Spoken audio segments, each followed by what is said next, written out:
নবীজি সাল্লাল্লাহু আলাইহি ওয়াসাল্লামের জমানায় তারাবির নামাজ আমরা যেভাবে জামাতের সাথে পড়ি এভাবে জামাতের সাথে পড়া হতো না। সবাই ঘরে ঘরে আলাদা আলাদা পড়তো, বিক্ষিপ্তভাবে ঘরে পড়তো আলাদাভাবে। কিন্তু হযরতে ওমর রাদিয়াল্লাহু তাআলা আনহু তিনি কি করেছেন, সমস্ত সাহাবায়ে কেরামকে মসজিদে নববীতে সাহাবায়ে কেরামের মধ্যে সবচেয়ে বড় কারি হযরতে উবাই ইবনে কাব রাদিয়াল্লাহু তাআলা আনহুর পিছনে সব সাহাবাদেরকে জমা করে দিলেন যে না, এখন থেকে জামাতের সাথে তারাবি হবে। তো জামাতের সাথে তারাবির নামাজ পড়া এটা হযরতে ওমর রাদিয়াল্লাহু তাআলা আনহুর সুন্নাহ। আবু বকর সিদ্দিক রাদিয়াল্লাহু তাআলা আনহুর জমানায়ও জামাতের সাথে কি হয়নি, তারাবি হয়েছে। কি জানেন তো আপনারা, এই তারাবি জামাতের সাথে শুরু হয়েছে কার জমানা থেকে? ওমর রাদিয়াল্লাহু তাআলা আনহুর জমানা থেকে। এটা হযরতে ওমর রাদিয়াল্লাহু তাআলা আনহুর সুন্নাহ। নবীজি সাল্লাল্লাহু আলাইহি ওয়াসাল্লামের জমানায় কোন ব্যক্তি যদি এক বৈঠকে তার বিবিকে তিনবার বলতো তালাক তালাক তালাক, তাইলে তালাক হয়তো একটা। নবীজির জমানায় কোন ব্যক্তি যদি এক বৈঠকে স্ত্রীকে বলতো আনতি তালিকুন তালিকুন তালিকুন, অথবা বলতো আনতি তালিকুন আনতি তালিকুন আনতি তালিকুন, তুমি তালাক তালাক তালাক, তিনবার বলতো, এক তালাক হইতো। কিন্তু হযরতে ওমর রাদিয়াল্লাহু তাআলা আনহু তিনি এই কানুন করে দিলেন যে এখন থেকে এক বৈঠকেও যদি কেউ তার বিবিকে তিনবার তালাক তালাক বলে তাহলে তিন তালাক হয়ে যাবে। তাহলে এটা কার সুন্নাহ হইল? কথা বলেন, কার সুন্নাহ? হযরতে ওমর রাদিয়াল্লাহু তাআলা আনহুর সুন্নাহ। হ্যাঁ, এখন এটার মধ্যে কি রহস্য ছিল? নবীজির জমানায় কেন এক তালাক হতো, হযরতে ওমর কেন এটাকে তিন তালাক ঘোষণা করলেন? এটার হিকমত, এটা তো ভিন্ন জিনিস, ওটা তো আমার আলোচ্য বিষয় না। তো এই হলো খলিফায়ে রাশেদ হযরতে ওমর রাদিয়াল্লাহু তাআলা আনহুর সুন্নত। হযরতে উসমান রাদিয়াল্লাহু তাআলা আনহুর সুন্নত। নবীজির জমানায় আবু বকর সিদ্দিক রাদিয়াল্লাহু তাআলা আনহুর জমানায়, হযরতে ওমর ফারুক রাদিয়াল্লাহু তাআলা আনহুর জমানায় জুমার আগে আজান হইতো একটা। জুমার আগে আজান হতো কয়টা? কথা বলে না, এক আজান হতো। এই পাঁচ ওয়াক্ত নামাজের আগে যেমন আমরা আজান দেই, নবীজির জমানায়ও হযরতে সিদ্দিক আকবরের জমানা, হযরতে ওমর রাদিয়াল্লাহু তাআলা আনহুর জমানায় জুমার আজান হতো একটা। হযরতে উসমান জিন্নুরাইন রাদিয়াল্লাহু তাআলা আনহু তিনি যখন দেখলেন যে মুসলমানদের সংখ্যা এত বেড়ে গেছে, মসজিদে নববী থেকে আরো দূর দূরান্তে সাহাবায়ে কেরাম থাকেন, অনেক দূর দূরান্ত থেকে সাহাবায়ে কেরাম মসজিদে নববীতে নামাজ পড়তে আসেন। এখন ওই যে একটা আজান হয় খুতবার আগে, যে আজানটা আমরা দিয়ে থাকি, এই খুতবার আগের আজানটা আজান হতো, নবীজি খুতবা শুরু করতেন। আজান হতো, আবু বকর সিদ্দিক রাদিয়াল্লাহু তাআলা আনহু খুতবা শুরু করতেন। আজান হতো, হযরতে ওসমান রাদিয়াল্লাহু তাআলা আনহুর জমানায় যখন আসলো, উনি দেখলেন যে এই খুতবার আগে আজান হয়, এরপরে খুতবা শেষ করে নামাজ পড়তে পড়তে দূর দূরান্ত থেকে অনেকে এসে নামাজ পায় না, কারণ মুসলমানদের সংখ্যা অনেক ছড়িয়ে ছিটিয়ে গেছে। তখন তিনি আরেকটা আজান আবিষ্কার করলেন যে না, খুতবার আরো আগে 15 মিনিট 20 মিনিট আগে আরেকটা আজান হবে। ওই আজানটা শুনে যেন মানুষ প্রস্তুতি নিয়ে মসজিদে আসতে পারে, আসার পরে খুতবার আগে আরেকটা আজান হবে। তাইলে এই জুমার আগে যে আরেকটা আজান বাড়ানো হলো, এটা কার সুন্নাহ? কথা বলে না, হযরতে ওসমান রাদিয়াল্লাহু তাআলা আনহুর সুন্নাহ। এটা হযরতে ওসমান রাদিয়াল্লাহু তাআলা আনহুর সুন্নাহ। আর দুই নম্বর সবচেয়ে বড়, উসমান রাদিয়াল্লাহু তাআলা আনহুর সবচেয়ে বড় সুন্নাহ হলো যে হযরতে আবু বকর সিদ্দিক রাদিয়াল্লাহু তাআলা আনহু এই যে কোরআন শরীফটা সরকারি রেকর্ডের মধ্যে রেখে গিয়েছিলেন, এটা সরকারি রেকর্ডে ছিল, জনগণের হাতে ছিল না। কোরআন শরীফ সরকারি রেকর্ডে ছিল, একসাথে একত্রে, জনগণের কাছে একসাথে একত্রে কোরআন শরীফ ছিল না। ভালো করে বুঝেন, হযরতে উসমান রাদিয়াল্লাহু তাআলা আনহু তিনি নবীজির একজন প্রিয় সাহাবী হযরতে হুযায়ফা ইবনুল ইয়ামান রাদিয়াল্লাহু তাআলা আনহুর অনুরোধের কারণে কোনো একটি ঘটনাকে কেন্দ্র করে, আজারবাইজানের যুদ্ধ, ওখানে অপ্রীতিকর কিছু ঘটনাকে কেন্দ্র করে তিনি এসে অনুরোধ করলেন আমিরুল মুমিনিন আদরিক হাদিহিল উম্মাহ ক্বাবলা আন ইয়াহলিকু, এই উম্মত ধ্বংস হওয়ার আগে এই উম্মতকে আপনি হেফাজত করেন। উম্মত তো এখন কোরআন শরীফ নিয়ে ঝগড়া লেগেছে, এক একজন এক এক রকম পড়ে। কারণ বাংলাদেশের এই ঐতিহাসিক শানে সাহাবা সম্মেলন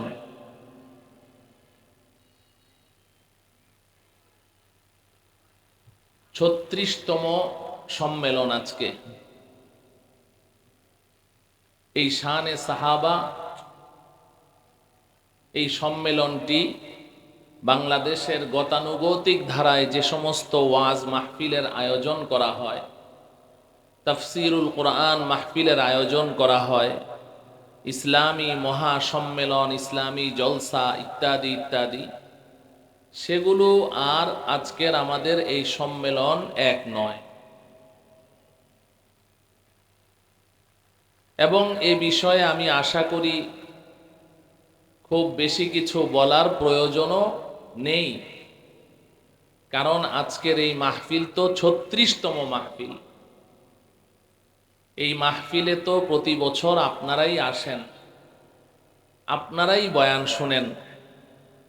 অতএব এই শানে সাহাবা, আঞ্জুমানে শানে সাহাবা, এই সংগঠনটির লক্ষ্য উদ্দেশ্য সম্পর্কে আপনারা সকলেই আশা করি সম্যক অবগত আছেন।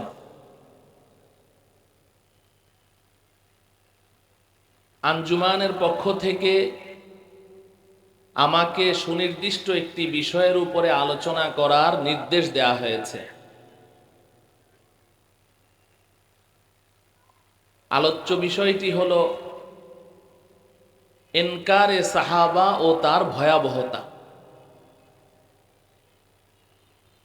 এই বিষয়টিকে সহজভাবে বুঝার জন্যে আমি ভূমিকা স্বরূপ কিছু কথা বলবো, এবং এই কথাগুলো শুধুমাত্র যে এই বিষয়ের সাথেই সম্পৃক্ত তা নয়,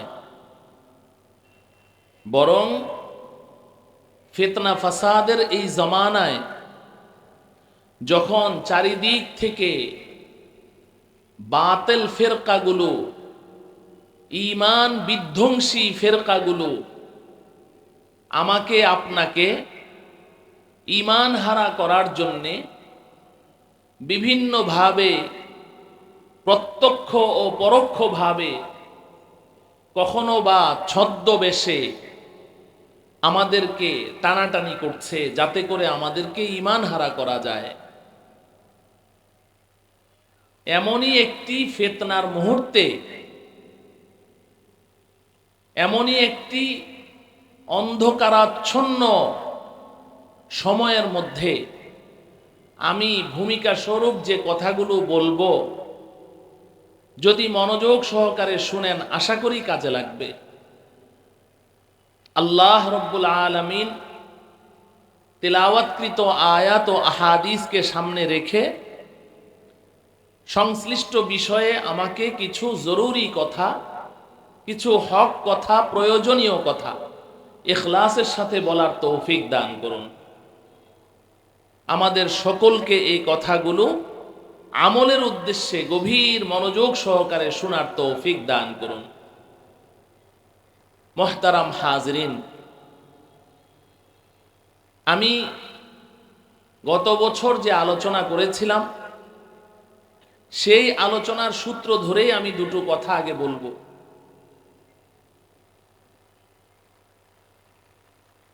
আমরা এই যে আজকে মাহফিলে এসেছি,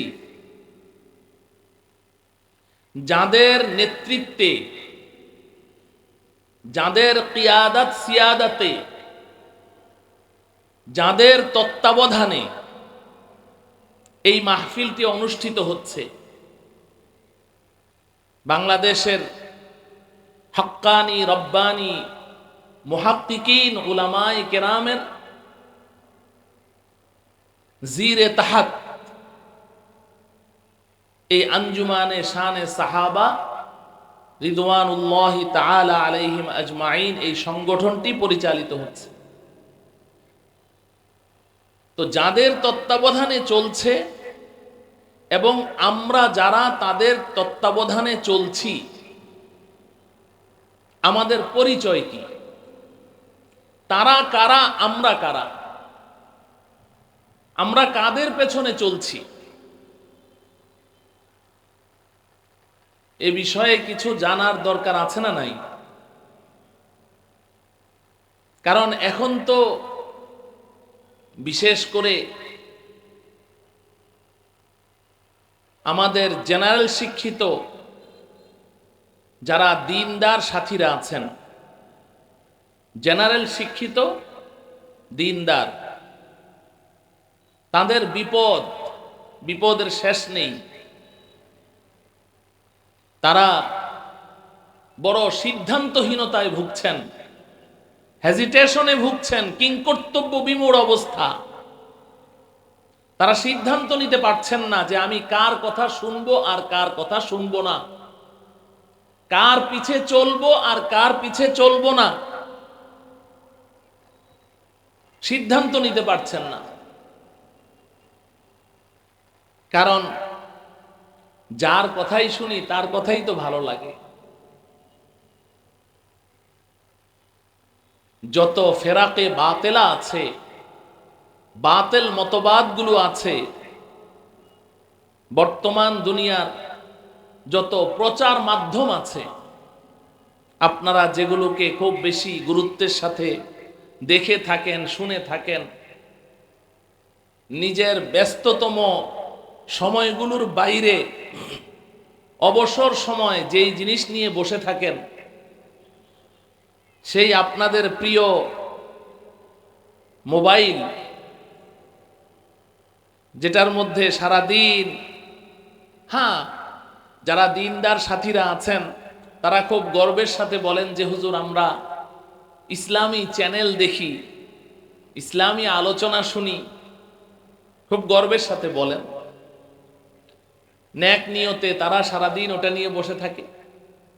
যাদের ঘরে টেলিভিশন আছে, দিনদার মানুষ এসে খুব গর্বের সাথে বলে যে সারাদিন টেলিভিশনের সামনে বসে বসে ইসলামী আলোচনা শুনি, এবং এটাকে নেকির কাজ মনে করে। কিন্তু আমার প্রিয় ভাইয়েরা,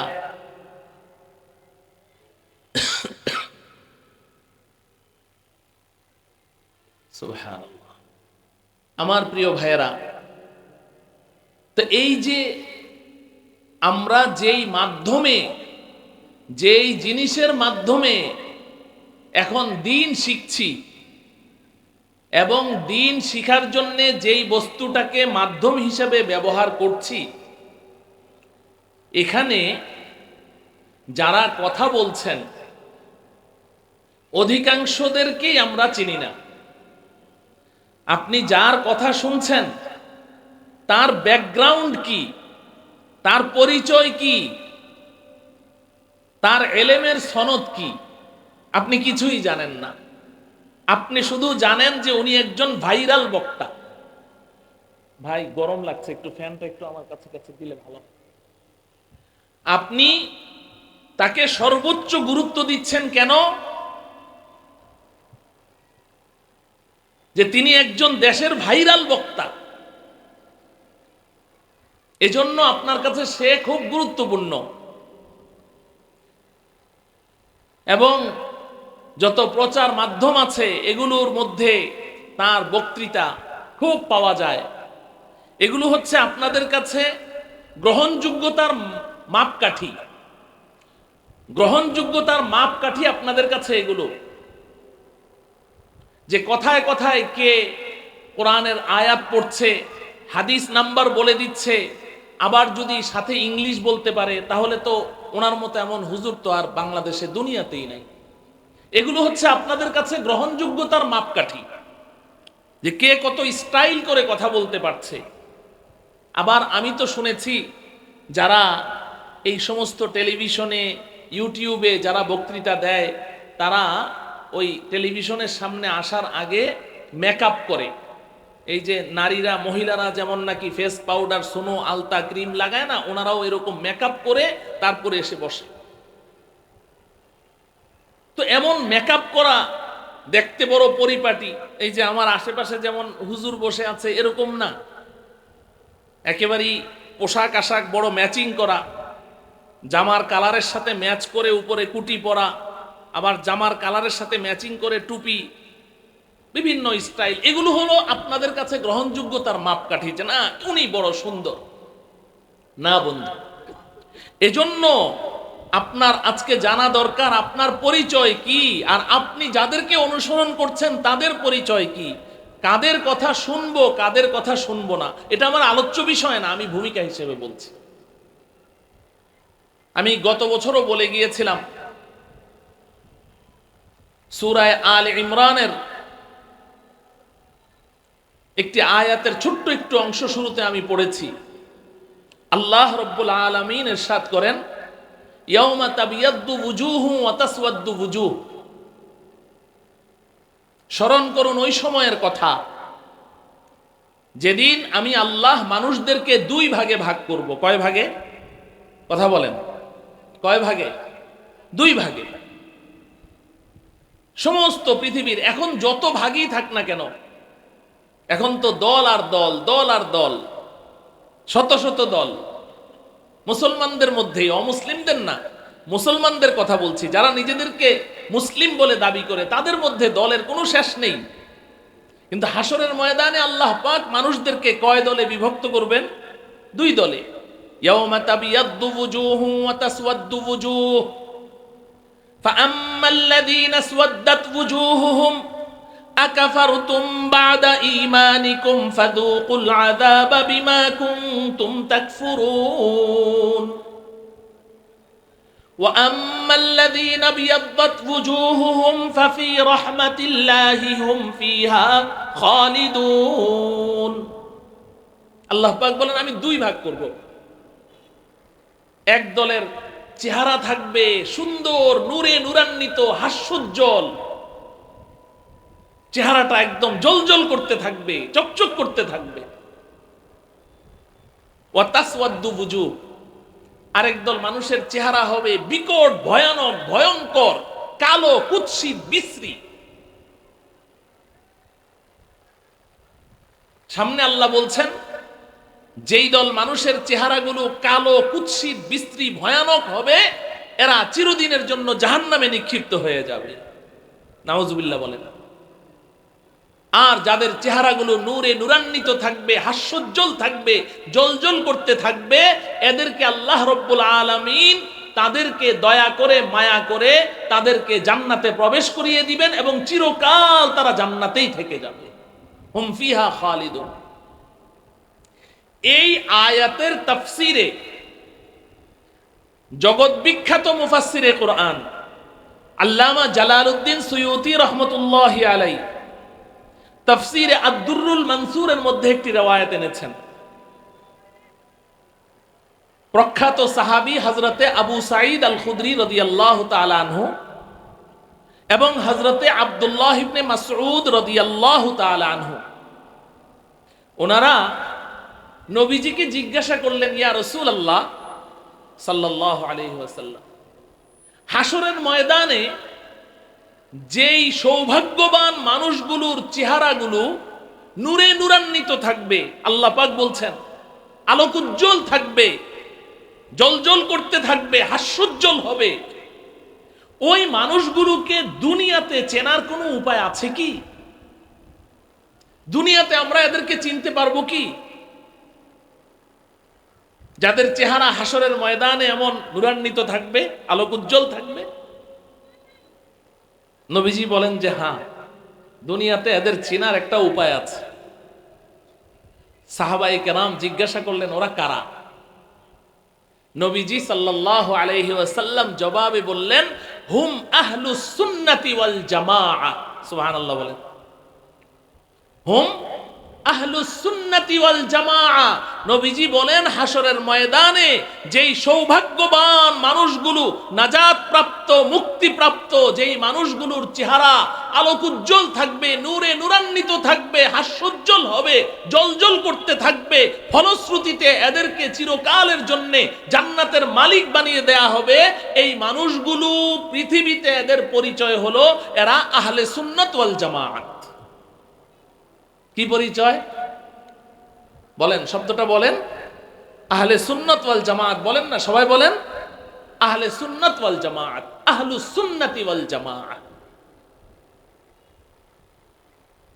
ঠিক এই আয়াতের তাফসীরে ইবনে কাসীরের মধ্যে রাইসুল মুফাসসিরিন হযরতে আব্দুল্লাহ ইবনে আব্বাস রাদিয়াল্লাহু তাআলা আনহুমা থেকেও এমন বর্ণনা আছে যে হযরতে আব্দুল্লাহ ইবনে আব্বাস রাদিয়াল্লাহু তাআলা আনহু বলেন, ইয়াউমা তাবিয়াদ্দু ওয়ুজুহ হুম আহলুস সুন্নাতি ওয়াল জামাআ ওয়া তাসওয়াদ্দু ওয়ুজুহ হুম আহলুল ফুরকাতি ওয়াল বিদআহ।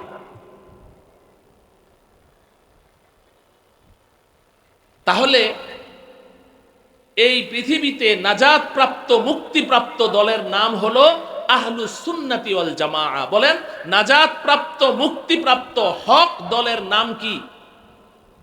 জোরে বলেন, আমি একটু শুনতে চাই, জোরে বলেন। আহলুস সুন্নাতি ওয়াল জামাআ, এটা হচ্ছে নাজাত প্রাপ্ত, মুক্তিপ্রাপ্ত দলের নাম এবং ডিগ্রি এবং পরিচয়। আমি গত বছর এখানে দুইটা শব্দ সুন্নাহ জামাআ, সুন্নাহ জামাআ, আহলুস সুন্নাতি ওয়াল জামাআ, সুন্নাহ সম্পর্কে গত বছরে আমি একটু বিস্তারিত কথা বলেছি। আজকে দ্বিতীয় শব্দটি সম্পর্কে কথা বলবো, জামাআ। এখানে দুইটি শব্দ নবীজি বলেছেন, হুম আহলুস সুন্নাতি ওয়াল জামাআ। যাদের পরিচয় হলো পৃথিবীতে এরা সুন্নাহ এবং জামাত ওয়ালা হবে। আহলুন মানে ওয়ালা, মালিক, জু, আহল, আহলুল্লাহ, আল্লাহ ওয়ালা, এদেরকে আরবিতে কি বলে? আহলুল্লাহ। আল্লাহ ওয়ালাদেরকে আরবিতে কি বলে? আহলুল্লাহ, মানে আল্লাহ ওয়ালা। যে দুধ বিক্রেতা তাকে কি বলে? দুধওয়ালা। যে মাছ বিক্রেতা তাকে কি বলে? মাছওয়ালা। আহলুস সামাক, আহলুল আসমাক, মাছওয়ালা। তো ঠিক আহলুস সুন্নাতি ওয়াল জামাআ মানে সুন্নত এবং জামাতওয়ালা, যার মধ্যে সুন্নাহও আছে, জামাতও আছে। এই দুই জিনিস নিয়ে যারা চলে তারাই হচ্ছে নাজাত প্রাপ্ত, মুক্তিপ্রাপ্ত। কয় জিনিস বলেন? কয় জিনিস? দুই জিনিস। আপনারা একটু কথা বলেন, কারণ আমি তো একটু ভিন্ন এলাকায় এসেছি, আমি সন্দিহান হয়ে পড়ি যে আমার কথা আপনারা বুঝেন কিনা। কথা বুঝেন তো সবাই? হ্যাঁ, বুঝলে একটু সাড়া দিবেন। তাহলে নাজাত প্রাপ্ত, মুক্তিপ্রাপ্ত আহলুস সুন্নাতি ওয়াল জামাআ, যারা সুন্নাহ এবং জামাত নিয়ে চলে। এখন সুন্নাহ আর জামাত কি জিনিস? সুন্নাহ অর্থ পরিষ্কার, আমরা বারবার উলামায়ে কেরামের জবান থেকে শুনেছি। সুন্নাহ মানে হচ্ছে সুন্নাতু রাসূলিল্লাহি সাল্লাল্লাহু আলাইহি ওয়াসাল্লাম, যারা নবীজির সুন্নাহর অনুসারী। আর ওয়াল জামাআ, জামাত মানে হচ্ছে জামাতে সাহাবা, যারা সাহাবায়ে কেরামের অনুসারী। এক কথায় যারা রাসূল এবং রাসূলের সাহাবার অনুসারী, একমাত্র তারাই হচ্ছে নাজাত প্রাপ্ত, মুক্তিপ্রাপ্ত দল। বুঝে থাকলে বলেন, আহলুস সুন্নাতি ওয়াল জামাআ এরা কি শুধু রাসূলের অনুসারী? কথা বলেন না একটু। না। শুধু সাহাবার অনুসারী? না। রাসূল এবং সাহাবা, রাসূলের সুন্নাহ, আহলুস সুন্নাহ, রাসূলের 23 বছরের জিন্দেগীর সমস্ত কথা, কাজ, মৌন সমর্থন, এই নবীজির 23 বছর নবীজি যা বলেছেন, যা করেছেন, যা করতে নিষেধ করেছেন, এই 23 বছরের জিন্দেগি পুরাটা এটা হলো সুন্নাহ, সুন্নাতু রাসূলিল্লাহ, আহলুস সুন্নাহ। এই রাসূলের 23 বছরের জিন্দেগির এই সুন্নাহ এবং আদর্শের অনুসারী। ওয়াল জামাআ, এই জামাআতুস সাহাবা, সাহাবায়ে কেরামের সুন্নাহ এবং আদর্শের অনুসারী যেই দলটি, এই দলটি হচ্ছে নাজাত প্রাপ্ত মুক্তিপ্রাপ্ত দল। কোরআনে কারীমে আল্লাহ পাক এদের কথা বলেছেন এবং আহাদিসে পাকে নবীজিও এদের কথা বলেছেন।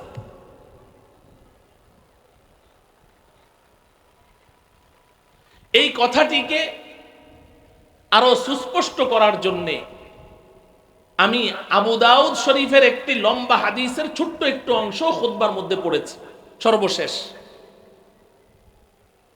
এই হাদিসটির বর্ণনাকারী হযরতে ইরবাজ ইবনে সারিয়া রাদিয়াল্লাহু তাআলা আনহু।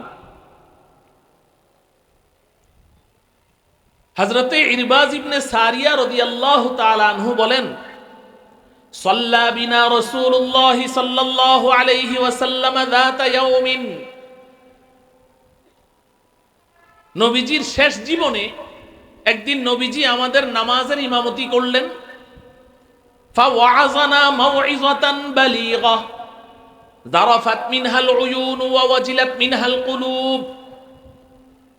হযরতে ইরবাজ ইবনে সারিয়া বলেন যে নামাজের পরে নবীজি আমাদেরকে এমন একটি হৃদয় স্পর্শী মর্মস্পর্শী এমন একটি ভাষণ দিলেন, নবীজির এই ভাষণ শুনে আমাদের প্রতিটি সাহাবীর চোখ দিয়ে দরদর করে পানি ঝরতে লাগলো, আর আমাদের প্রত্যেকটা সাহাবীর অন্তরগুলো একদম নরম হয়ে গেল। জারাফাত মিনহাল উয়ুন ওয়া ওয়াজিলাত মিনহাল কুলুব, দিলগুলো নরম হয়ে গেল, চোখ দিয়ে দরদর করে পানি ঝরছে। ফাকালা রাজুলুন ইয়া রাসূলুল্লাহ কাআন্না হাযিহি মাউইযাতু মুওয়াদ্দিইন ফাআউসিনা। এক ব্যক্তি দাঁড়িয়ে গেল, দাঁড়িয়ে বলল, ইয়া রাসূলুল্লাহ, আপনার আজকের ভাষণ শুনে মনে হচ্ছে যেন আপনি আমাদেরকে বিদায়ী ভাষণ শোনাচ্ছেন। এরপরে মনে হয় আপনার বয়ান আর আমরা শুনতে পারবো না। আপনার কথাবার্তা দেখে এমন মনে হচ্ছে যে আপনি আমাদেরকে বিদায়ী ভাষণ দিচ্ছেন। ফাআউসিনা, অতএব আজকে আপনি আমাদেরকে কিছু শেষ ওসিয়ত করে দেন, কিছু শেষ ওসিয়ত করে দেন।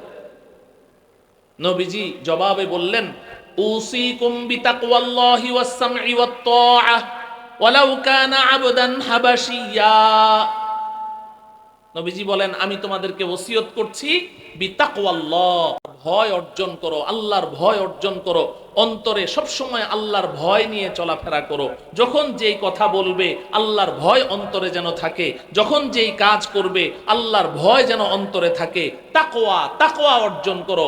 তাকওয়ার আমি সহজ ডেফিনেশন যুবক ভাইয়েরা বলি, তাকওয়ার একেবারেই সহজতর তারিফ ডেফিনেশন হলো আল্লাহর ভয়ে আল্লাহর নাফরমানি ছেড়ে দেওয়া। এটাকে তাকওয়া বলা হয়। আল্লাহর ভয়ে আল্লাহর নাফরমানি, দুইটা শব্দ কিন্তু বললাম, নাফরমানি ছাড়া, কিন্তু কার ভয়ে? আল্লাহর ভয়ে। আল্লাহর ভয়ে ছাড়তে হবে। কিন্তু আমি একটা গুনাহ ছেড়ে দিলাম কার ভয়ে? সভাপতি সাহেবের ভয়ে। আমি ইমাম সাহেব, সভাপতি সাহেব দেখবেন আমি যদি এটা করি তাহলে আমার চাকরি থাকবে না, এটাকে তাকওয়া বলে না। আল্লাহর ভয়ে ছাড়তে হবে। আল্লাহর ভয়ে আল্লাহর নাফরমানি ছাড়ার নাম হলো তাকওয়া। নবীজি বলছেন, উসিকুম বিতাকওয়াল্লাহ ওয়াস-সামঈ ওয়াত-তাআ। দুই নম্বর ওসিয়ত করছেন যে তোমাদের যারা ধর্মীয় নেতা থাকবে, যাদেরকে তোমরা অনুসরণ করে চলো, তাদের সব সময় অনুগত থাকবে, তাদের কথা মনোযোগ সহকারে শ্রবণ করবে। ওয়াস-সামঈ ওয়াত-তাআ। আমার প্রিয় ভাইয়েরা, এখানে খুব গুরুত্বপূর্ণ একটা কথা শুনেন। ওয়াস-সামঈ, নবীজি আগে বলেছেন ওয়াস-সামঈ, এরপরে বলেছেন ওয়াত-তাআ। তাদের কথা মনোযোগ সহকারে শুনবে, এটা নবীজির নির্দেশ। আমরা কিন্তু কথা মনোযোগ দিয়ে শুনি না, আমরা কথা মনোযোগ দিয়ে শুনি না, খুব অমনোযোগী, এদিক সেদিক তাকাই। বক্তা যখন কথা বলতে থাকে, কোনো আলেম কথা বলে, আদব হলো একেবারেই সম্পূর্ণ অ্যাটেনশন ড্র, তার দিকে মনোযোগী হয়ে, চেহারাও তার দিকে থাকবে, চোখও তার দিকে থাকবে, কানও তার দিকে থাকবে। আমার উস্তাদ হযরতুল উস্তাদ শাইখুল হাদিস আল্লামা কাজী মুতাসিম বিল্লাহ রাহিমাহুল্লাহু তাআলা, আল্লাহ রাব্বুল আলামিন তার কবরকে নূরে নূরান্বিত করেন। হযরত জি রাহমাতুল্লাহি আলাইহি বুখারী শরীফের দর্সে আমাদেরকে যখন পড়াতেন, বসেই বলতেন, হামাতান গোশ হোকর बैठना, হামাতান গোশ হোকর बैठना। শুধু কানে শুনলে হবে না, তোমার পুরা দেহটাকে কান বানিয়ে ক্লাসে বসতে হবে। সাহাবায়ে কেরাম এভাবে বসতেন, নবীজির সামনে সাহাবায়ে কেরাম এভাবে বসতেন। মনোযোগ সহকারে কথা শুনতেন, মনোযোগ সহকারে কথা শুনতেন। এই যে মনোযোগ দিয়ে কথা শোনা, এটাও কিন্তু শরীয়তের বিধান। কেন জানেন? আপনারা শুনলে অবাক হয়ে যাবেন। জাহান্নামীরা যখন জাহান্নামে যাবে, জাহান্নামে যাওয়ার পরে তারা আফসোস করে করে বলবে, ওয়াকালু লাউ কুন্না নাসমাউ আও নাকিলু মা কুন্না ফি আসহাবিস সাঈর। জাহান্নামীরা বসে বসে আক্ষেপ করবে, ইস লাউ কুন্না নাসমাউ, ইস কথাগুলো যদি মন দিয়ে শুনতাম। এখানে ওলামায়ে কেরাম আছেন, তারা জাহান্নামে যাওয়ার জন্যে এটাকে দায়ী করবে যে কেন মনোযোগ দিয়ে শুনলাম না। এটা বলবে না লাউ কুন্না নুসাল্লি আও নাসুমা মা কুন্না ফি আসহাবিস সাঈর, ইস যদি নামাজ পড়তাম, রোজা রাখতাম, তাইলে আর জাহান্নামে আসতাম না। এটা বলবে না। কি বলবে জানেন? লাউ কুন্না নাসমাউ আও নাকিলু, যদি মনোযোগ সহকারে কথাগুলো শুনতাম, নবীজির কথাগুলো শুনতাম, সাহাবার কথাগুলো শুনতাম, উলামায়ে কেরামের কথাগুলো মনোযোগ দিয়ে শুনতাম, আও নাকিলু এবং বুঝতে চেষ্টা করতাম, তাইলে মা কুন্না ফি আসহাবিস সাঈর, আজকে আমার জাহান্নামে আসা লাগতো না। কোরআনে কারীমে আল্লাহ বলছে। আমাদের প্রথম দোষ এটাই, আমরা কথা মনোযোগ দিয়ে শুনি না। আর যারা শুনি তারাও আধা শুনি আধা শুনি না, অনেক দিকে মনোযোগ থাকে। এখন এই যে কথা বলছি না, যদি একজন মেহমান স্টেজে আসে, সবাই ওদিকে তাকিয়ে থাকবে এই লোকটাকে। আর এভাবে তো হাতিও না, ঘোড়াও না, এমন কিছু না যে জীবনে দেখেননি, ওদিকে সবাই তাকিয়ে থাকে না, এটা করা যাবে না, এটা আদবের খেলাফ। তো নবীজি দ্বিতীয় ওসিয়ত কি করলেন? ওয়াসসামঈ ওয়াত তাআহ, যে তোমার ধর্মীয় নেতা যাকে তুমি অনুসরণ করে চলো, তার কথা মনোযোগ দিয়ে শুনবে এবং তার অনুগত থাকবে, তার অনুসরণ করবে। ওয়ালাউ কানা আবদান হাবাশিয়া, তোমার ওই ধর্মীয় নেতা, তোমার সেই অনুসরণীয় ব্যক্তি, সে যদি একজন হাবশার অধিবাসী, একজন কৃতদাস গোলামও হয়, তবুও তুমি তাকেই অনুসরণ করবে। এরপর নবীজি বলছেন, ফাইন্নাহু মান ইয়াইশ মিনকুম বাদি ফাসায়ারা ইখতিলাফান কাসীরা। এই আমার সাহাবীরা শুনো, আমি যখন দুনিয়া ছেড়ে চলে যাব, আমার পরে তোমরা যারা জিন্দা থাকবে, তোমরা কিন্তু অনেক মতভেদ দেখতে পাবে, অনেক মতভেদ। ফাসায়ারা ইখতিলাফান কাসীরা, মানুষের মধ্যে খালি মতভেদ তৈরি হবে, এক একজন এক এক মত প্রকাশ করবে, কেউ কারো মত মানতে চাইবে না, শুনতে চাইবে না, প্রত্যেকেই নিজের মতের উপরেই অটল থাকবে। নিজের মতকে জলাঞ্জলি দিয়ে আরেকজনের মতের অনুসরণ করা, এই মন ও মানসিকতা মানুষের মধ্যে থাকবে না। এখন এমন হচ্ছে কি হচ্ছে না? ফাসায়ারা ইখতিলাফান কাসীরা, আমার পরে তোমরা অনেক মতভেদ দেখতে পাবে। ওই সময় তোমরা করবেটা কি?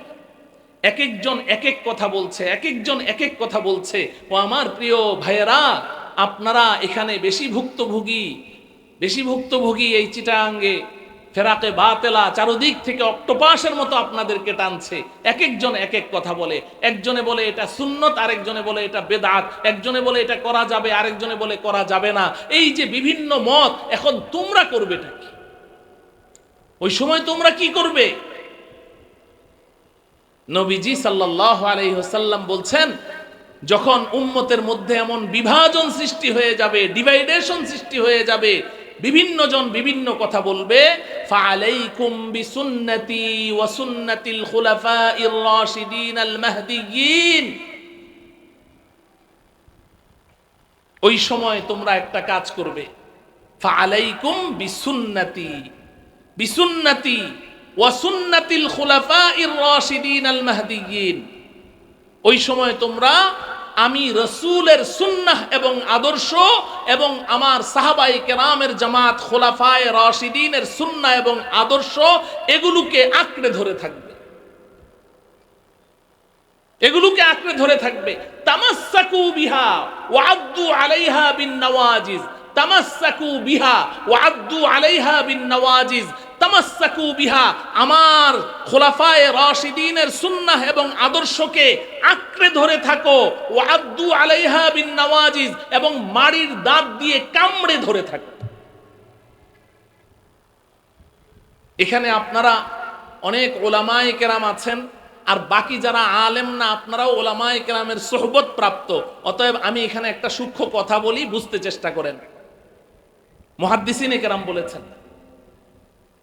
নবীজি এখানে কি বললেন, যখন উম্মতের মধ্যে ডিভাইডেশন সৃষ্টি হবে, ফিতনা তৈরি হয়ে যাবে, উম্মত বিভিন্ন মত খালি দল উপদলে বিভাজন হয়ে যাবে, তখন কি করবে? ফালাইকুম বিসুন্নতি ওয়া সুন্নাতিল খুলাফাইর রাশিদিন আল মাহদিয়িন, আমার সুন্নাহ এবং আমার খুলাফায়ে রাশিদিনের সুন্নাহ। কয় জিনিস? আমার সাথে কথা বলতে হবে। কয় জিনিস? দুই জিনিস। বলেন না কয় জিনিস? ফালাইকুম বিসুন্নতি, আমার সুন্নাহ, আমার সুন্নত, ওয়া সুন্নাতিল খুলাফাইর রাশিদিন, এবং খোলাফায়ে রাশিদিনের সুন্নত। কয় জিনিস? দুই জিনিসকে আঁকড়ে ধরবে।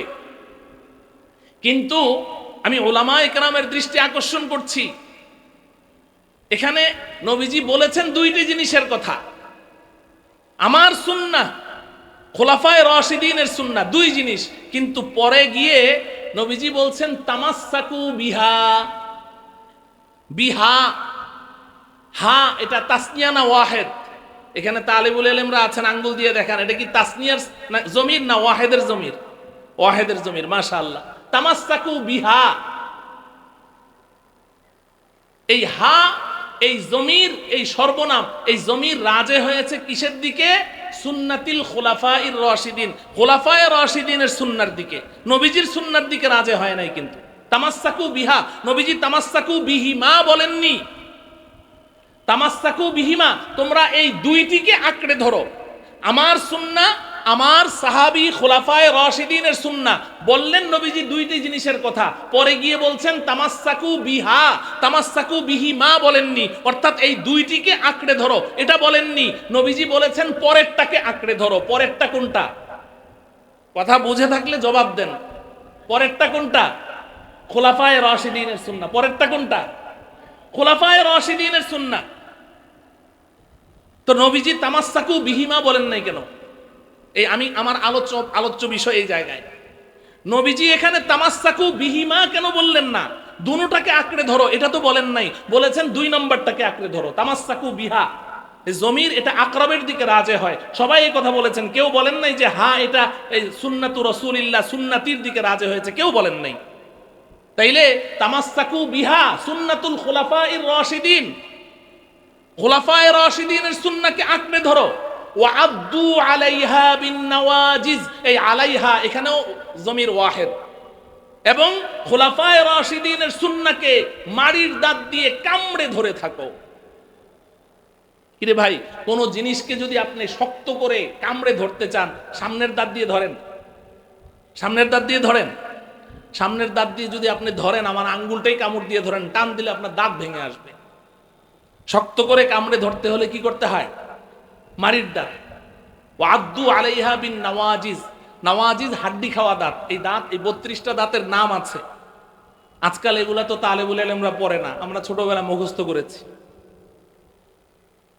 তো নবীজি বলেছেন দুই নম্বরটাকে আঁকড়ে ধরো এবং মাড়ির দাঁত দিয়ে কামড়ে ধরো। প্রশ্ন হলো, নবীজি তো বললেন যে যখন নাকি উম্মতের মধ্যে ইখতিলাফ সৃষ্টি হয়ে যাবে তখন দুই জিনিস ধরো, একটা হলো আমার সুন্নাহ, দুই নম্বর হলো খুলাফায়ে রাশিদিনের সুন্নাহ। কিন্তু পরবর্তীতে নবীজি এটা ওয়াজাহাত করতে গিয়ে বলছেন তামাসসাকু বিহা ওয়া আদ্দু আলাইহা, ওই দুই নম্বরটাকে শক্ত করে ধরো, দাঁত দিয়ে কামড়ে ধরো। দুই নম্বরটার কথা কেন বললেন, এক নম্বরটার কথা কেন বলেন নাই? প্রশ্নটা বুঝে আসছে? প্রশ্ন বুঝে আসলে এবার শুনেন, নবীজি সাল্লাল্লাহু আলাইহি ওয়াসাল্লামের সুন্নতকে যে ধরতে হবে এই ব্যাপারে কারো কোনো দ্বিমত আছে? এই ব্যাপারে কারো কোনো ঝগড়া নাই। নবীজির সুন্নাহ তো আমাকে মানতেই হবে, এটার কোনো বিকল্প নাই, এটা নিয়ে কোনো ঝগড়া নাই, তখনও নাই এখনো নাই। আহলে হক যারা আছে কেউ এটা নিয়ে ঝগড়া করে না, নবীজির সুন্নাহর অনুসরণের কোনো বিকল্প নাই। কিন্তু দুই নম্বর যেটা খুলাফায়ে রাশিদিনের সুন্নাহ, নবীজি সাল্লাল্লাহু আলাইহি ওয়াসাল্লাম তিনি তো রসূল ছিলেন, অবশ্যই আল্লাহ রব্বুল আলামিন তাকে ওয়াহির মাধ্যমে এটা জানিয়ে দিয়েছেন যে আপনার উম্মত কিন্তু আপনি যখন দুনিয়া ছেড়ে চলে যাবেন তখন উম্মতের মধ্যে একটা দল এমন আসবে যে তারা আপনার সুন্নাহকে মানতে চাইবে কিন্তু সাহাবাদেরকে মানতে চাইবে না। তারা সাহাবাদেরকে মানতে চাইবে না, খুলাফায়ে রাশিদিনের সুন্নাহকে সুন্নাহ হিসেবে স্বীকৃতি দিতে চাইবে না। তারা হযরতে ওমর রাদিয়াল্লাহু তাআলা আনহু যেই সুন্নাহ উম্মতের মাঝে রায়েজ করে দিয়ে যাবেন, তারা এটাকে বেদাত বলবে। আপনার খলিফায়ে রাশেদ ওমরকে বেদাতি বলে গালি দিবে, আপনার খলিফায়ে রাশেদ উসমানকে বেদাতি বলে গালি দিবে। এরা খুলাফায়ে রাশিদিনের সুন্নাহ মানতে চাইবে না, তারা মুনকিরে সাহাবা হবে। এটা নবীজিকে অবশ্যই ওহীর মাধ্যমে আল্লাহ পাক জানিয়ে দিয়েছেন বিধায় নবীজি এখানে পরে দুইবার বললেন তামাসসাকু বিহা ওয়া আদ্দু আলাইহা বিন নওয়াজিজ। যদি তুমি আহলুস সুন্নাহ ওয়াল জামাতের মধ্যে থাকতে চাও তাহলে আমার খুলাফায়ে রাশিদিন, আমার সাহাবায়ে কেরামের সুন্নাহকে মারির দাঁত দিয়ে আঁকড়ে ধরে থাকবে।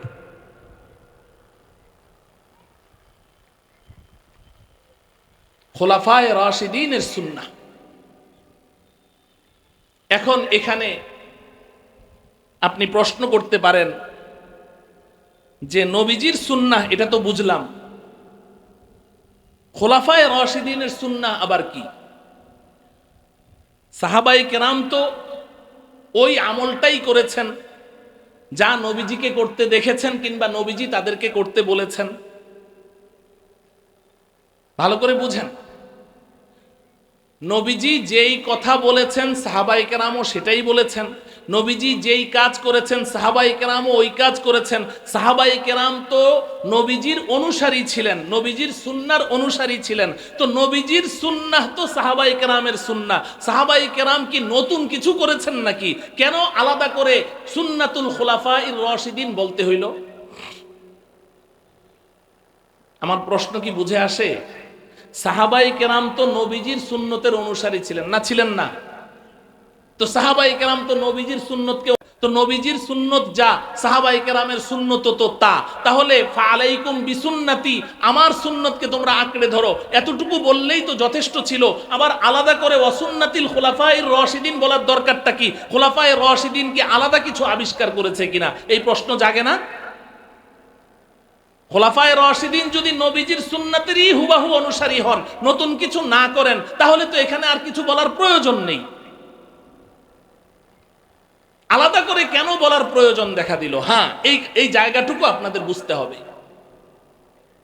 যে খুলাফায়ে রাশিদিনের সুন্নাহ আলাদা করে নবীজি কেন বললেন। এটা কি দুইটা পার্ট নাকি? তারা কি একটা ভিন্ন একটা দল নাকি যে তাদের সুন্নাহ আর আমার সুন্নাহ অনুসরণ করবে? খুলাফায়ে রাশিদিন তো নবীজির সুন্নাহরই অনুসারী ছিলেন। হ্যাঁ আমার প্রিয় ভাইয়েরা, আপনারা শিক্ষিত জন, একটা কথা বুঝেন, নবীজি সাল্লাল্লাহু আলাইহি ওয়াসাল্লাম তিনি তার মদিনার এই 13 বছরের জিন্দিগিতে, মাদানী জিন্দিগি, মদিনায় এসে যখন তিনি রাষ্ট্র কায়েম করলেন, নবীজির গভর্নমেন্ট, নবীজির সরকার, নবীজির রাষ্ট্র এটা ছিল ন্যাশনাল। এটা কি ছিল? ন্যাশনাল। গভর্নমেন্ট দুই প্রকার হয়, একটা হলো ন্যাশনাল আর একটা ইন্টারন্যাশনাল।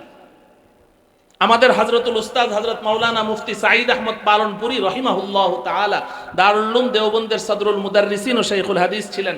হযরত রাহমাতুল্লাহি আলাইহি আমাদেরকে বিষয়টা এইভাবে বুঝিয়েছে, একটা গভর্নমেন্ট হচ্ছে ন্যাশনাল আর একটা কি ইন্টারন্যাশনাল। ন্যাশনাল মানে জাতীয়, ন্যাশনাল মানে কি জাতীয়, আর ইন্টারন্যাশনাল মানে আন্তর্জাতিক। ইন্টারন্যাশনাল মানে কি বলেন না? আন্তর্জাতিক। নবীজি সাল্লাল্লাহু আলাইহি ওয়াসাল্লাম যেই গভর্নমেন্ট, নবীজির যেই হুকুমত ছিল এটা ছিল ন্যাশনাল।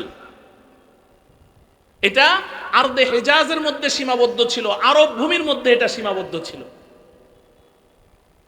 আর নবীজি সাল্লাল্লাহু আলাইহি সাল্লাম দুনিয়া থেকে চলে যাওয়ার পরে সিদ্দিকে আকবর হযরতে আবু বকর সিদ্দিক রাদিয়াল্লাহু তাআলা আনহু, উনি মাত্র 2 বছর খলিফাতুল মুসলিমিন ছিলেন, উনিও এই ন্যাশনাল হুকুমতের মধ্যেই ছিলেন। এটাকে ইন্টারন্যাশনাল বানানোর সুযোগই তিনি পান নাই। কারণ নবীজির ইন্তেকালের পরে হযরতে আবু বকর সিদ্দিক রাদিয়াল্লাহু তাআলা আনহু বিভিন্ন ফিতনার মোকাবেলা করতে করতে ওনার 2 বছর শেষ।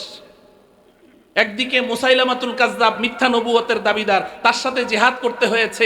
অপরদিকে মানেইনে যাকাতের সাথে জিহাদ করতে হয়েছে। বিভিন্ন ধরনের ফিতনা এমন ভাবে মাথাচাড়া দিয়েছে, এই 2টা বছর দেখতে দেখতেই শেষ হয়ে গেছে। শুধু এই নিজেদের অভ্যন্তরীণ যে সমস্ত ফিতনা ছিল এগুলো দমন করতে করতে 2 বছর শেষ। বহির্বিশ্বের দিকে নজর দেওয়ার কোনো সুযোগই সিদ্দিক আকবরের মিলেনি। আবু বকর সিদ্দিক রাদিয়াল্লাহু তাআলা আনহু যখন দুনিয়া থেকে চলে গেলেন, এবার হযরতে ওমরে ফারুক রাদিয়াল্লাহু তাআলা আনহু এসেছেন, উনি সুযোগ পেয়েছেন। ওই সময়ের আগ পর্যন্ত আবু বকর সিদ্দিক জমিন বড় হামোয়ার করে দিয়ে গেছেন। এখন হযরতে ওমরে ফারুক রাদিয়াল্লাহু তাআলা আনহু বহির্বিশ্বের দিকে নজর দিয়েছেন। এক একটা রাষ্ট্র তিনি জয় করেছেন আর সেখানে ইসলামী হুকুমত কায়েম করেছেন। এইভাবে করতে করতে আপনারা জানেন পুরা অর্ধ জাহানের মালিক তিনি হয়ে গেছেন। এটা হয়ে গেল তখন ইন্টারন্যাশনাল। তো নবীজি সাল্লাল্লাহু আলাইহি ওয়াসাল্লাম তিনি সাহাবায়ে কেরামকে এই ন্যাশনাল হুকুমত, ন্যাশনাল গভর্নমেন্ট, এটার যে সমস্ত বিধিবিধানগুলো আছে এগুলো সাহাবায়ে কেরামকে তালিম দিয়েছেন, এগুলো সাহাবায়ে কেরামকে শিখিয়েছেন। কিন্তু ইন্টারন্যাশনাল যেই হুকুমত, ওখানে গিয়ে কি করতে হবে এগুলো বিস্তারিত নবীজি বলে যান নাই। কারণটা কি? কারণ হলো এটা আগাম বলা হবে, সাহাবায়ে কেরাম তখন গোলায় ফেলবেন। যখন ইন্টারন্যাশনাল হুকুমত হবে, পুরা বিশ্বে যখন নাকি ছড়িয়ে পড়বে, ওই সময় হযরতে ওমরে ফারুক রাদিয়াল্লাহু তাআলা আনহুকে নবীজি সাল্লাল্লাহু আলাইহি সাল্লাম সার্টিফিকেট দিয়ে গেছেন, লাউ কানা বাদি নবিয়্যুন লাকানা উমর, আমার পরে যদি কেউ নবী আসে তাহলে ওমর নবী আসতো। যদি আমার পরে কেউ নবী হতো, ওমরকে আল্লাহ পাক নবী বানিয়ে পাঠাতেন। এবং কিতাবুল ইলম বুখারী শরীফের মধ্যে আছে, নবীজি স্বপ্নের মধ্যে দুধ পান করে অতিরিক্ত দুধটুকু হযরতে ওমরকে দিয়ে দিয়েছেন। সাহাবায়ে কেরাম জিজ্ঞাসা করলেন, ফামা আউয়ালতাহু ইয়া রাসূলুল্লাহ, ইয়া রাসূলুল্লাহ আপনার এই স্বপ্নের ব্যাখ্যা কি? নবীজি বলেন, এগুলো এলেম ছিল, এলেম। আমি নিজে গ্রহণ করে অতিরিক্ত যা এলেম আছে সব আমি ওমরকে দিয়ে দিয়েছি। তো হযরতে ওমরে ফারুক রাদিয়াল্লাহু তাআলা আনহু তিনি এসে এই ইন্টারন্যাশনাল গভর্নমেন্ট হুকুমতের কিছু বিধান চালু করেছেন। পরবর্তীতে হযরতে ওসমান রাদিয়াল্লাহু তাআলা আনহু কিছু করেছেন, হযরতে আলী রাদিয়াল্লাহু তাআলা আনহু কিছু করেছেন। এই উম্মত এটাকে যেন ডিনাই না করে, উম্মত এটাকে যেন প্রত্যাখ্যান না করে, উম্মত যেন রাসূলের সুন্নাহর মতো এটাকেও গুরুত্ব দেয়। এজন্য নবীজি সাল্লাল্লাহু আলাইহি সাল্লাম বলে গেছেন, ফা আলাইকুম বিসুন্নতি ওয়া সুন্নাতিল খুলাফাইর রাশিদিন আল মাহদিয়্যিন।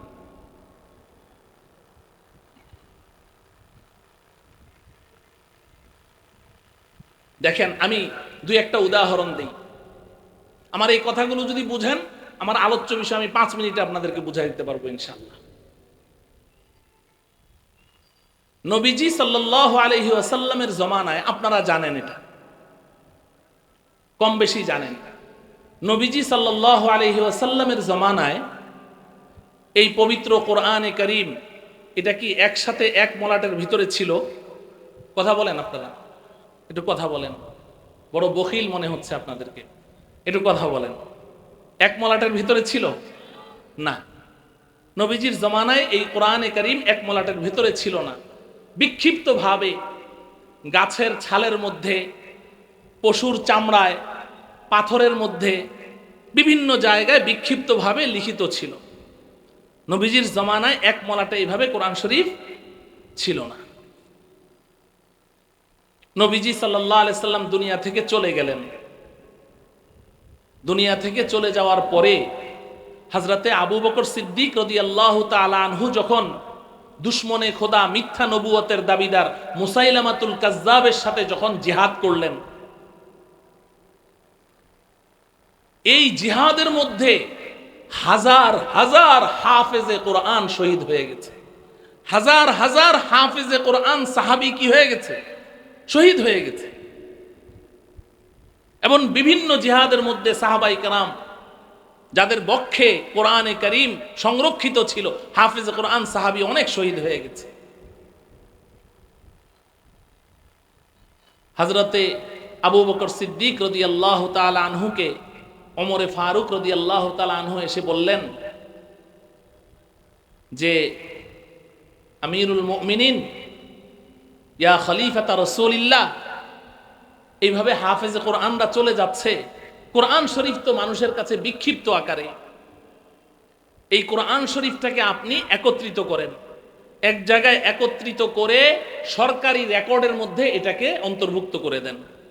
হুকুমতের কাছে সরকারি যে রেজিস্ট্রেশন থাকে, রেজিস্ট্রার থাকে, এই রেজিস্ট্রারের মধ্যে অন্তর্ভুক্ত করে এক জায়গায় রেখে দেন। কারণ যেভাবে হাফেজে কোরআনরা চলে যাচ্ছে, হযরতে আবু বকর সিদ্দিক বলেন নবীজি যেই কাজ করেন না ওটা আমি কিভাবে করি।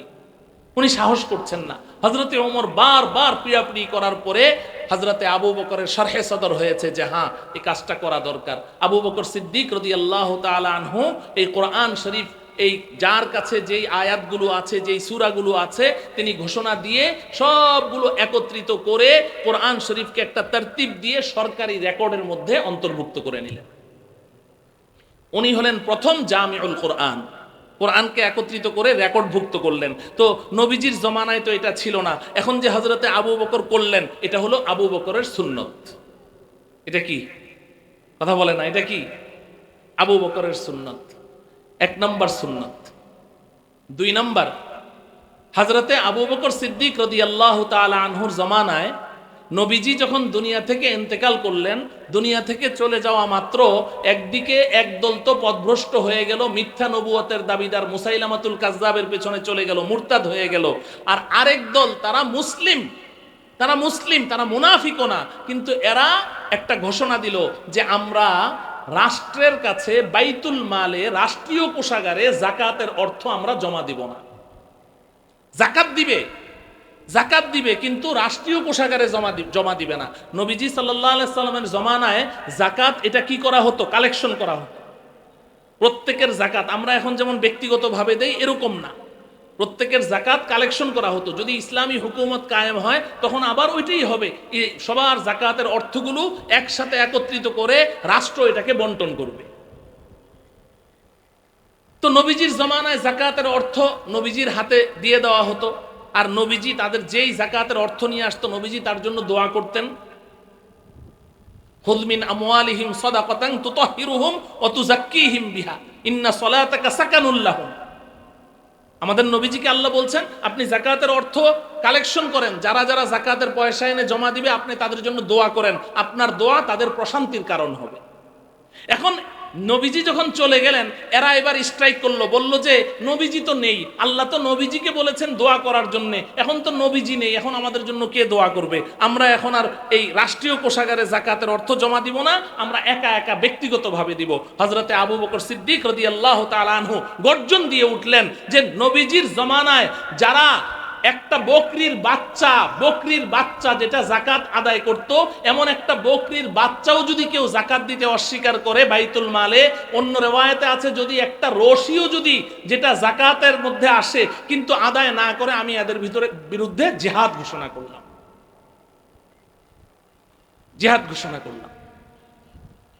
হযরতে ওমর রাদিয়াল্লাহু তাআলা আনহু এসে বললেন যে আমিরুল মুমিনিন কাইফা তুকাতিলুন নাস ওয়াকাদ ইয়াকুলু লা ইলাহা ইল্লাল্লাহ মুহাম্মাদুর রাসূলুল্লাহ ওয়াকাদ ইয়াশহাদু আল্লা ইলাহা ইল্লাল্লাহ ওয়া আন্না মুহাম্মাদার রাসূলুল্লাহ।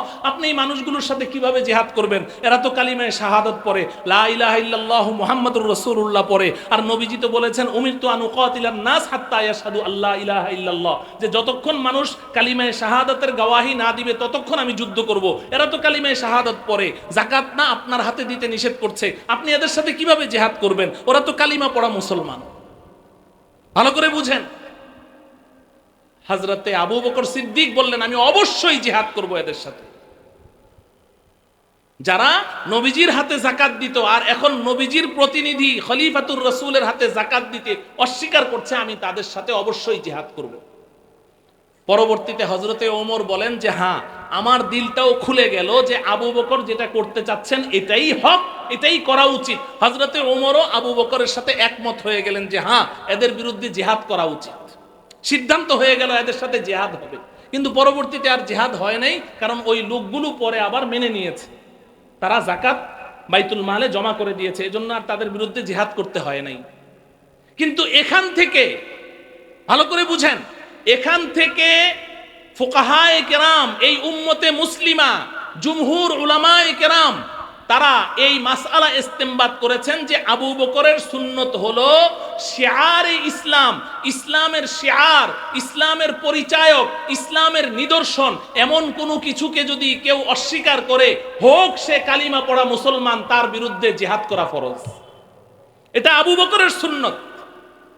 আমি আবারও বলছি, কালিমা পড়া মুসলমান, মুয়াহিদ, তাওহীদে বিশ্বাসী, একত্ববাদে বিশ্বাসী, কিন্তু কোন শিয়ারে ইসলামকে অস্বীকার করছে, ইসলামের কোন নিদর্শন যেটা ইসলামের পরিচায়ক, ইসলামের আলামত বহন করে, এমন কোনো কিছুকে যদি কেউ অস্বীকার করে, হোক সেটা ফরজ না, ওয়াজিব না, একটা সুন্নত আমল, কিন্তু শিয়ারে ইসলাম এটাকে যদি কেউ অস্বীকার করে, তার বিরুদ্ধে জিহাদ করা ফরজ।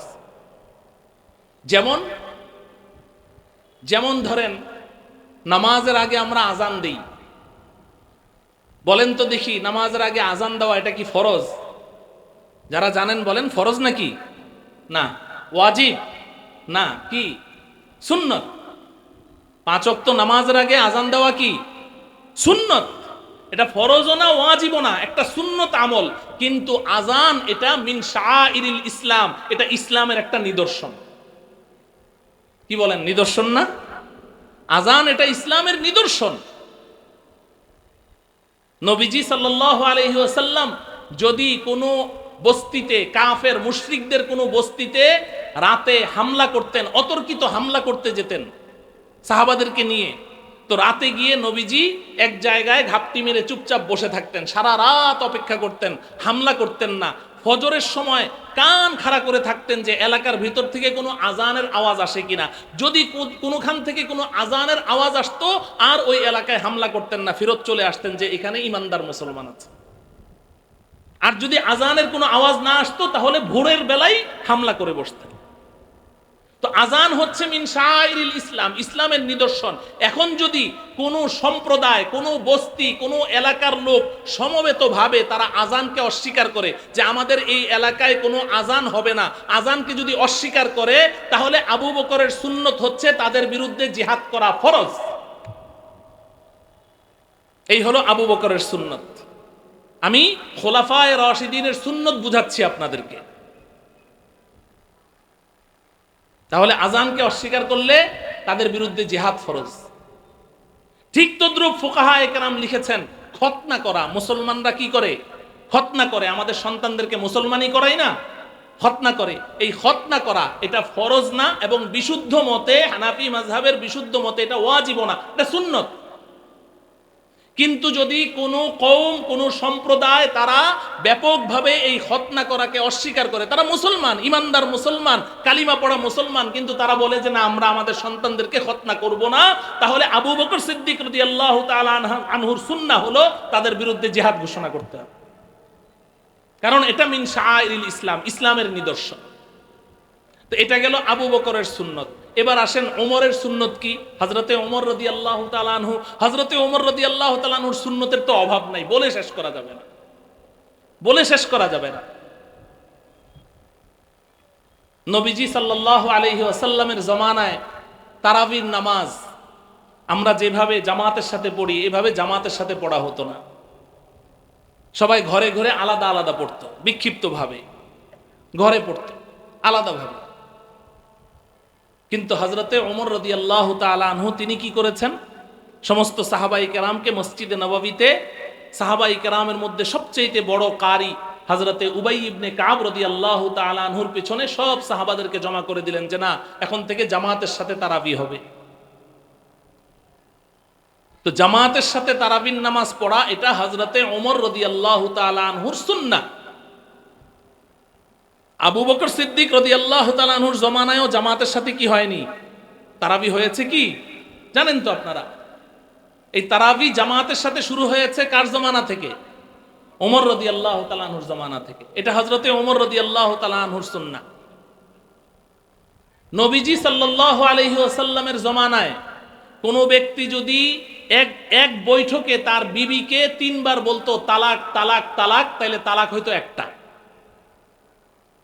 নবীজির জমানায় কোনো ব্যক্তি যদি এক বৈঠকে স্ত্রীকে বলতো আনতি তালিকুন তালিকুন তালিকুন, অথবা বলতো আনতি তালিকুন আনতি তালিকুন আনতি তালিকুন, তুমি তালাক তালাক তালাক, 3 বার বলতো, এক তালাক হইতো। কিন্তু হযরতে ওমর রাদিয়াল্লাহু তাআলা আনহু তিনি এই কানুন করে দিলেন যে এখন থেকে এক বৈঠকেও যদি কেউ তার বিবিকে 3 বার তালাক তালাক বলে, তাহলে 3 তালাক হয়ে যাবে। তাহলে এটা কার সুন্নাহ হইল? কথা বলেন, কার সুন্নাহ? হযরতে ওমর রাদিয়াল্লাহু তাআলা আনহুর সুন্নাহ। হ্যাঁ, এখন এটার মধ্যে কি রহস্য ছিল? নবীজির জমানায় কেন এক তালাক হতো, হযরতে ওমর কেন এটাকে 3 তালাক ঘোষণা করলেন, এটার হিকমত, এটা তো ভিন্ন জিনিস, ওটা তো আমার আলোচ্য বিষয় না। তো এই হলো খলিফায়ে রাশেদ হযরতে ওমর রাদিয়াল্লাহু তাআলা আনহুর সুন্নত, হযরতে উসমান রাদিয়াল্লাহু তাআলা আনহুর সুন্নত। নবীজির জমানায় আবু বকর সিদ্দিক রাদিয়াল্লাহু তাআলা আনহুর জমানায়, হযরতে ওমর ফারুক রাদিয়াল্লাহু তাআলা আনহুর জমানায় জুমার আগে আজান হইতো একটা। জুমার আগে আজান হতো কয়টা? কথা বলে না, এক আজান হতো। এই 5 ওয়াক্ত নামাজের আগে যেমন আমরা আজান দেই, নবীজির জমানায়ও হযরতে সিদ্দিক আকবরের জমানা, হযরতে ওমর রাদিয়াল্লাহু তাআলা আনহুর জমানায় জুমার আজান হতো একটা। হযরতে উসমান জিন্নুরাইন রাদিয়াল্লাহু তাআলা আনহু, তিনি যখন দেখলেন যে মুসলমানদের সংখ্যা এত বেড়ে গেছে, মসজিদে নববী থেকে আরো দূর দূরান্তে সাহাবায়ে কেরাম থাকেন, অনেক দূর দূরান্ত থেকে সাহাবায়ে কেরাম মসজিদে নববীতে নামাজ পড়তে আসেন। এখন ওই যে একটা আজান হয় খুতবার আগে, যে আজানটা আমরা দিয়ে থাকি, এই খুতবার আগের আজানটা, আজান হতো নবীজি খুতবা শুরু করতেন, আজান হতো আবু বকর সিদ্দিক রাদিয়াল্লাহু তাআলা আনহু খুতবা শুরু করতেন, আজান হতো হযরতে ওসমান রাদিয়াল্লাহু তাআলা আনহুর জমানায় যখন আসলো, উনি দেখলেন যে এই খুতবার আগে আজান হয়, এরপরে খুতবা শেষ করে নামাজ পড়তে পড়তে দূর দূরান্ত থেকে অনেকে এসে নামাজ পায় না, কারণ মুসলমানদের সংখ্যা অনেক ছড়িয়ে ছিটিয়ে গেছে। তখন তিনি আরেকটা আজান আবিষ্কার করলেন যে না, খুতবার আরো আগে 15 মিনিট 20 মিনিট আগে আরেকটা আজান হবে, ওই আজানটা শুনে যেন মানুষ প্রস্তুতি নিয়ে মসজিদে আসতে পারে, আসার পরে খুতবার আগে আরেকটা আজান হবে। তাইলে এই জুমার আগে যে আরেকটা আজান বাড়ানো হলো, এটা কার সুন্নাহ? কথা বলে না, হযরতে ওসমান রাদিয়াল্লাহু তাআলা আনহুর সুন্নাহ। এটা হযরতে ওসমান রাদিয়াল্লাহু তাআলা আনহুর সুন্নাহ। আর 2 নম্বর সবচেয়ে বড়, উসমান রাদিয়াল্লাহু তাআলা আনহুর সবচেয়ে বড় সুন্নাহ হলো যে হযরতে আবু বকর সিদ্দিক রাদিয়াল্লাহু তাআলা আনহু এই যে কোরআন শরীফটা সরকারি রেকর্ডের মধ্যে রেখে গিয়েছিলেন, এটা সরকারি রেকর্ডে ছিল, জনগণের হাতে ছিল না। কোরআন শরীফ সরকারি রেকর্ডে ছিল, একসাথে একত্রে, জনগণের কাছে একসাথে একত্রে কোরআন শরীফ ছিল না। ভালো করে বুঝেন, হযরতে উসমান রাদিয়াল্লাহু তাআলা আনহু তিনি নবীজির একজন প্রিয় সাহাবী হযরতে হুযাইফা ইবনুল ইয়ামান রাদিয়াল্লাহু তাআলা আনহুর অনুরোধের কারণে কোনো একটি ঘটনাকে কেন্দ্র করে, আজারবাইজানের যুদ্ধ, ওখানে অপ্রীতিকর কিছু ঘটনাকে কেন্দ্র করে তিনি এসে অনুরোধ করলেন, আমিরুল মুমিনিন আদরিক হাদিহিল উম্মাহ ক্বাবলা আন ইয়াহলিকু, এই উম্মত ধ্বংস হওয়ার আগে এই উম্মতকে আপনি হেফাজত করেন। উম্মত তো এখন কোরআন শরীফ নিয়ে ঝগড়া লেগেছে, এক একজন এক এক রকম পড়ে, কারণ উনজিলাল কুরআনু আলা সাবআতি আহরুফিন, নবীজি বলেন কোরআন শরীফ 7 ভাষায় অবতীর্ণ হয়েছে। আরবদের মধ্যে এরকম এই ভাষার মধ্যে ভিন্নতা ছিল, সব আরবি ভাষা, সব কি আরবি ভাষা, কিন্তু ভাষার মধ্যে ভিন্নতা আছে না নাই? ভিন্নতা আছে। আমি তো ইদানিং বেশ আসা যাওয়া করি, কিন্তু এখনো পর্যন্ত এই হয়তোবা এই 5% হয়তো বুঝি। এই গাড়িতে আমাকে যারা আনতে যায় কিংবা এখানে আসার পরে হযরত ওয়ালা দামাত বারাকাতুহুম, আমাদের পটিয়ার হযরত মুহতামিম সাহেব হুজুর, ওনারা যারা বয়ান করেন আমি কিচ্ছু বুঝি না, কিন্তু ওনারা কি ইংলিশে বয়ান করেন? কথা বলে না, ইংলিশে, আরবিতে, কিসে? বাংলায়, এটাও বাংলা ভাষা। তো এমন আরবদের মধ্যেও এরকম ভাষার মধ্যে ভিন্নতা আছে। এক এক কবিলা এক এক রকম করে আরবি ভাষায় বলতো, কিন্তু এক এক কবিলার ভাষা এক এক রকম। কুরাইশের ভাষা একরকম, বনু তামিমের ভাষা একরকম, বনু তাই কওম, বনু তাই ওদের ভাষা আরেক রকম। এরকম এক এক গোত্রের, এরকম আরবের 7টা প্রসিদ্ধ গোত্রের ভাষায় কোরআন অবতীর্ণ হয়েছে। এখন এরা এক এক গোত্রের লোক এক এক রকম করে উচ্চারণ করে। তো আজারবাইজানের যুদ্ধে এরকম 2 দলের মধ্যে ঝগড়া হয়ে গেছে, এক দল বলে আমারটা ঠিক, ওই দল বলে আমারটা ঠিক, 2 দলের মধ্যে ঝগড়া, এমনকি হাতাহাতি হয়ে গেছে।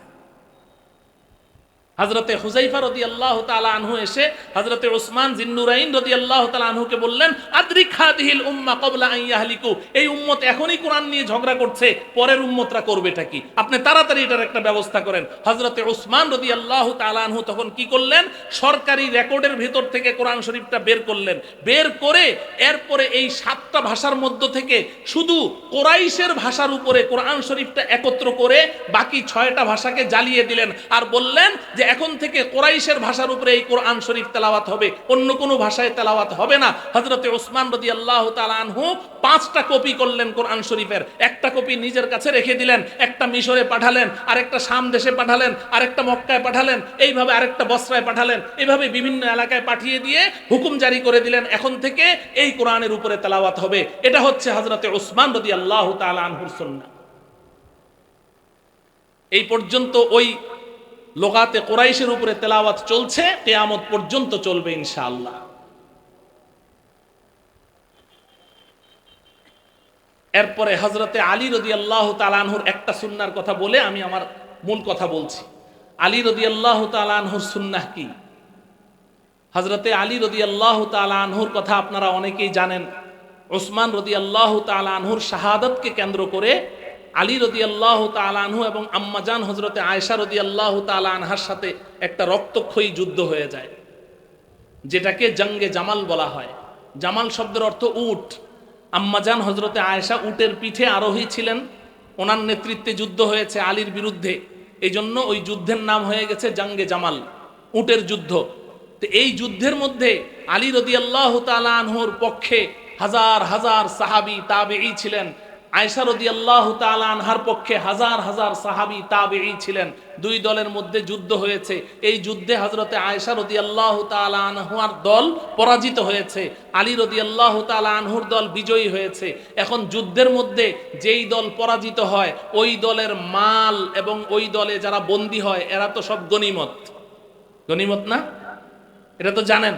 যদি কাফেরের সাথে লড়াই হয় মুসলমানদের, তো মুসলমানদের সাথে লড়াই হলে কাফেররা যখন পরাজিত হয় তো কাফেরদের যে সমস্ত সম্পদগুলো আছে এগুলো গনিমতের মাল মুজাহিদিনদের মধ্যে বন্টন হয়ে যায়, এবং যে সমস্ত কাফেররা বন্দী আছে এই বন্দীদেরকে গোলাম এবং বান্দি হিসেবে কি করা হয়, বন্টন করা হয়। এখন হযরতে আলী রাদিয়াল্লাহু তাআলা আনহুর সাথে আম্মাজান হযরতে আয়েশার যুদ্ধ হয়েছে, দুনো দলে সাহাবী তাবেঈ, এবং এই দলের মধ্যে যখন নাকি আম্মাজান হযরতে আয়েশা পরাস্ত হলেন, পরাজিত হলেন, এখন আলী রাদিয়াল্লাহু তাআলা আনহুর দলে যারা আছে এরা এখন দাবি করলো যে মাল সব গনিমত হিসেবে আমাদেরকে দেওয়া হোক, গনিমতের মাল দাবি করলো। হযরতে আলী রাদিয়াল্লাহু তাআলা আনহু তখন দাঁড়িয়ে একটা কঠিন ভাষণ দিলেন যে তোমরা তোমাদের মা আয়েশা রাদিয়াল্লাহু তাআলা আনহার দলের তারা পরাজিত হয়েছে, তাদের সম্পদকে গনিমত হিসেবে চাইছো, তাহলে আমার কথা শুনো, যদি সম্পদ গনিমত হিসেবে বন্টন হয় তাহলে যারা আমাদের হাতে এখন বন্দী আছে তাদেরকে তো গোলাম বান্দি হিসেবে ভাগ করতে হবে। তোমাদের মধ্যে কে রাজি আছো তোমাদের মা হযরতে আয়েশাকে বান্দি হিসেবে নিতে? পুরা মজলিস খামোশ হয়ে গেল। হযরতে আলী বলেন, কোন হতভাগা আছে যে সে দাঁড়িয়ে এটা দাবি করবে যে হ্যাঁ আমি আমাদের আম্মাজান আয়েশাকে বান্দি হিসেবে চাই? কে রাজি আছো দাঁড়াও দেখি। সবাই নীরব নিস্তব্ধ হয়ে গেল। তখন সিদ্ধান্ত হলো যে কোনো কারণে যদি মুসলমানে যুদ্ধ হয়, মুসলমানের দুই দলের মধ্যে যদি কখনো ইজতিহাদি খতার কারণে, ইজতিহাদি ইখতিলাফের কারণে, মতবিরোধের কারণে যদি যুদ্ধ হয়, তাহলে যেই দল পরাজিত হবে তাদের সম্পদ মুসলমানদের মধ্যে গনিমত হিসাবে বন্টিত হবে না। এটা হযরতে আলী রাদিয়াল্লাহু তাআলা আনহুর সুন্নাহ। মুহতারাম হাজিরিন, এই কথাগুলো আমি শুধু আমার আলোচ্য বিষয়ের জন্য বলিনি, আপনাদেরকে ধারণা দেওয়ার জন্য বলেছি যে নবীজি সাল্লাল্লাহু আলাইহি ওয়াসাল্লাম নবুয়তি হিকমত এবং কৌশলের কারণে, নবুয়তি কৌশলের কারণে আল্লাহ পাকের ইশারায় কিছু বিষয়কে অমীমাংসিত রেখে দুনিয়া থেকে চলে গেছেন। এই মীমাংসার ভার সাহাবাদের হাতে দিয়ে গেছেন। সাহাবায়ে কেরাম তারা এই বিষয়গুলোকে মীমাংসা করেছেন এবং এগুলোকে নবীজি সুন্নত বলে ঘোষণা করেছেন। নবীজি তার সাহাবীদের আমলকে সুন্নত বলে ঘোষণা করেছেন, বড় দুঃখজনক হলেও সত্য, আমাকে আলোচ্য বিষয় দেয়া হয়েছে ইনকারে সাহাবা, ইনকারে সাহাবা, সাহাবাকে অস্বীকার করে এই বিষয়ে আলোচনা করতে গেলেও তো কষ্ট হয়। একজন মুসলমান হয়ে সাহাবাকে অস্বীকার করে সে আবার মুসলমান থাকে কেমনে? তুমি ইমানদার, তুমি নিজেকে ইমানদার মুসলমান দাবি করছো, আবার সাহাবাকে অস্বীকার করছো, এই দুইটা একসাথে একত্রিত হতেই পারে না।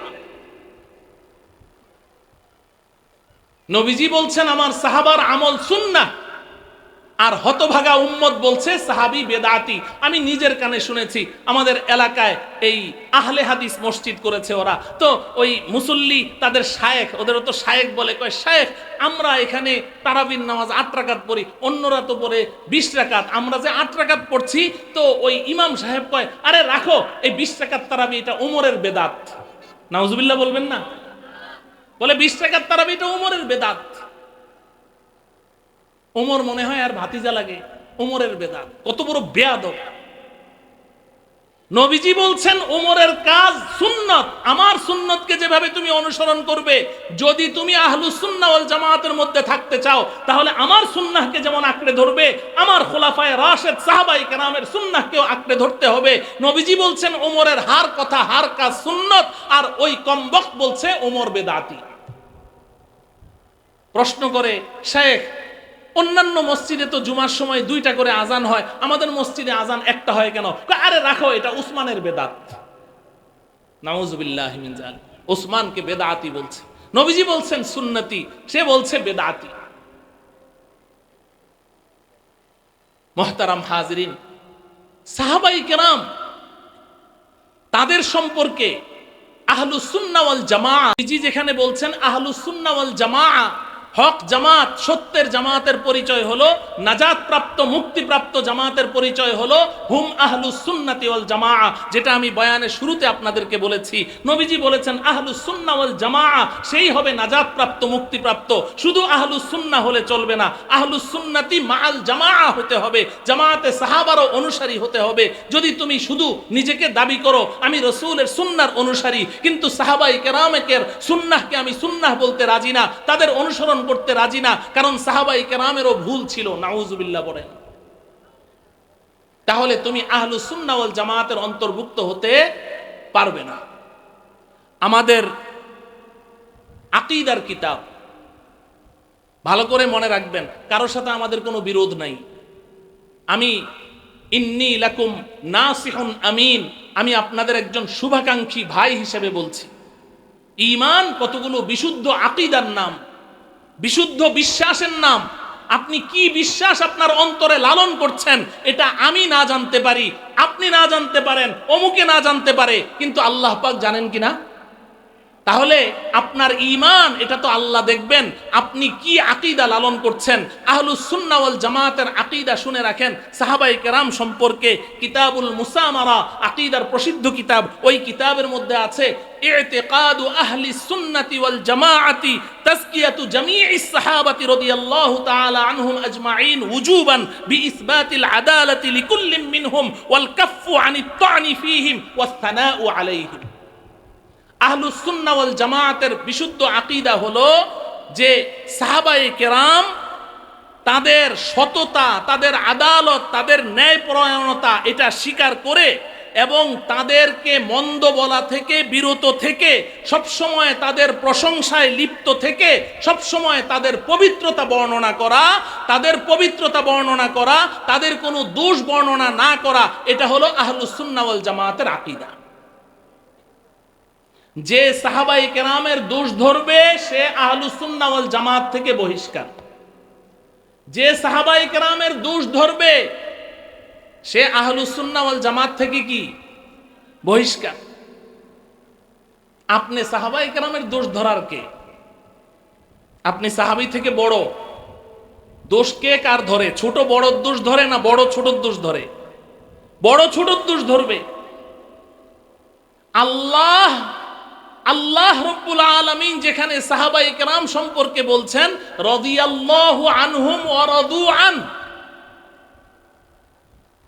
যে আল্লাহ তার রসুলের সব সাহাবাদের উপরে সন্তুষ্ট এবং তার রসুলের সমস্ত সাহাবী আল্লাহর উপরে সন্তুষ্ট, উভয়ের উপরে খুশি। আল্লাহ বলেন আমি সব সাহাবাদের উপরে খুশি, আর এই কুলাঙ্গার বলে যে না আমি সাহাবাদের উপরে খুশি না। কত বড় হতভাগা, কত বড় পোড়া কপাল হলে এই পথ অবলম্বন করতে পারে, আবার নিজেদেরকে মুসলিম বলে দাবি করে। বড় আশ্চর্যের ব্যাপার। আল্লাহ রব্বুল আলামিন তিনি আমাদের ঈমানকে সাহাবাদের ঈমানের কষ্টিপাতনে মাপতে বলেছেন কোরআনে কারীমে। সময় শেষ হয়ে গেছে, আর অল্প 5 মিনিট সময় আছে, শুনেন। আল্লাহ রব্বুল আলামিন কোরআনে কারীমে বলছেন ফা ইন আমানু বিমিসলি মা আমানতুম বিহি ফাকাদ ইহতাদাউ। সাহাবাদেরকে সম্বোধন করে আল্লাহ বলছেন যে ওরা যদি তোমাদের ঈমানের মতো ঈমান আনে তাইলে হেদায়েত পাবে। ওয়া ইন তাওয়াল্লাউ ফা ইন্নামা হুম ফি শিকাক।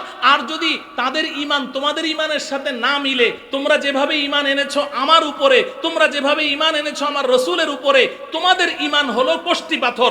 তোমাদের ঈমানের সাথে যাদের যাদের ঈমান মিলবে আমি তাদের ঈমান কবুল করব, আর যারা তোমাদের মতো ঈমান আনবে না তারা পথভ্রষ্ট, ফাসায়াকফিকা হুমুল্লাহ ওয়া হুয়া সামিউল আলিম। আল্লাহ পাক সান্ত্বনা দিচ্ছেন, হে রাসূল আপনি কোনো মন খারাপ করেন না, যারা আপনার সাথে ঈমান এনেছে বাস ওরাই যথেষ্ট আপনার জন্য, আল্লাহ এতেই খুশি, আপনি আর পরবর্তীদের এগুলো নিয়ে আপনি মাথা ঘামাবেন না। তো সাহাবায়ে কেরামের ঈমানের সাথে আমার ঈমান মিললে আল্লাহ ঈমান কবুল করবেন, আর সেই সাহাবাকে আমি মানতে রাজি না, আমি সাহাবাকে অস্বীকার করি, আমার ঈমানের কষ্টি পাথর। এখন যারা সাহাবাদেরকে অস্বীকার করে তাদের মধ্যে ইদানিং খুব বেশি এগুলো বলা বলি করছে, আল্লাহ এদেরকে হেদায়েত নসিব করেন। ওরা বলে যে না সাহাবায়ে কেরামের ঈমান তো আমরা মানি। দেখেন কথা শুনেন, শয়তানের যুক্তি। সবার আগে সর্বপ্রথম যুক্তি কে পেশ করেছে? জোরে বলেন। শয়তান আল্লাহর সাথে যুক্তি পেশ করেছে। যুক্তি কি? বলে যে না সাহাবায়ে কেরামের ঈমান, আমরা যখন বললাম যে আল্লাহ পাক জায়গায় জায়গায় সাহাবাদের মতো ঈমান আনতে বলেছেন, সাহাবায়ে ঈমান আমাদের কষ্টি পাথর, আমাদের জন্য মেয়ারে হক সাহাবায়ে কেরাম। ওরা বলে সাহাবায়ে কেরামের ঈমান তো ঠিক আছে আমরা মানি, তাদের আকীদা তো ঠিক আছে এটা আমরা মানি, কিন্তু আমলের ক্ষেত্রে আমরা সাহাবাকে মানি না। নাউজুবিল্লাহ পড়বেন না। আমলের ক্ষেত্রে কি করে না? সাহাবায়ে কেরামকে মানবে না, আমলের ক্ষেত্রে শুধু নবীজিকে মানবে, সাহাবায়ে কেরামকে মানবে না। তো আমি তো আগেই তো দলিল পেশ করেছি, নবীজি সাল্লাল্লাহু আলাইহি সাল্লাম কি শুধু নবীজির সুন্নাহ এবং নবীজির আমলকে মানতে বলেছেন, না সাহাবাদের আমলকেও মানতে বলেছেন? সাহাবায়ে কেরামের আমলকেও মানতে বলেছেন। তো এই যে তারা পরবর্তীতে এসে সাহাবায়ে কেরামকে অস্বীকার করবে, আর যখন নাকি বাটে পড়বে তখন বলবে আমরা ঈমান মানি আমল মানি না, সাহাবাদের আকীদা মানি কিন্তু তাদের আমল মানি না, এই কথাগুলো যে তারা বলবে, এই কুলাঙ্গাররা, এই কথা কোরআন নাজিলের সময় আল্লাহ পাক জানতেন কি জানতেন না? জবাব দেন, জানতেন কি জানতেন না? তো তারা যে এই সমস্যা সৃষ্টি করবে এটার সমাধান না দিয়েই কোরআন নাজিল হয়েছে না, এটার সমাধানও আল্লাহ দিয়েছেন। এটার সমাধান শুনেন। আল্লাহ রব্বুল আলামিন সূরা আলে ইমরানের 110 নম্বর আয়াতে বলছেন ওয়ামান ইউশাকিকির রাসূলা মিন বাদি মা তাবায়্যানা লাহুল হুদা ওয়া ইয়াত্তাবি' গায়রা সাবিলিল মুমিনিনা নুওয়াল্লিহি মা তাওয়াল্লা ওয়া নুসলিহি জাহান্নাম ওয়া সাআত মাসীরা। আল্লাহ রব্বুল আলামিন বলেন ওয়ামান ইউশাকিকির রাসূলা মিন বাদি মা তাবায়্যানা লাহুল হুদা, এই উম্মতের মধ্যে যারা যারা রসুলের পথ বাদ দিয়ে ভিন্ন পথে চলবে, রসুলের বিরোধিতা করবে, আমলের বিরোধিতা করবে, তাদের কাছে হেদায়েত স্পষ্ট হওয়ার পরে ওয়ায়াত্তাবি' গায়রা সাবিলিল মুমিনিন, এই কথাটা বুঝেন, ওয়ায়াত্তাবি' গায়রা সাবিলিল মুমিনিন, এবং মুমিনিনদের পথ বাদ দিয়ে ভিন্ন পথে হাঁটবে। এখানে মুমিনিন দ্বারা মুফাসসিরিনে কেরাম বলেছেন সাহাবায়ে কেরাম উদ্দেশ্য, অর্থাৎ সাহাবায়ে কেরামের পথ বাদ দিয়ে ভিন্ন পথে হাঁটবে। ওয়ায়াত্তাবি' গায়রা সাবিলিল মুমিনিন নুওয়াল্লিহি মা তাওয়াল্লা, আল্লাহ বলেন ওরা যেদিকে হাঁটতে চায় আমি হাঁটতে দিব, ঠিক আছে চল চল, তোদেরকে কেউ থামাতে পারবে না। ওরা বলে কি থামাও দেখি, থামাও দেখি। আমি জবাব দিয়েছি যে না, আল্লাহই বলেছেন তোমাদেরকে আমরা থামাইতে পারবো না, থামাও দেখি। আল্লাহ বলেন ওয়ায়াত্তাবি' গায়রা সাবিলিল মুমিনিন নুওয়াল্লিহি মা তাওয়াল্লা, ওরা যেদিকে হাঁটবে সাহাবাদের পথ বাদ দিয়ে আমি ওদিকে ওদেরকে চলতে দিব।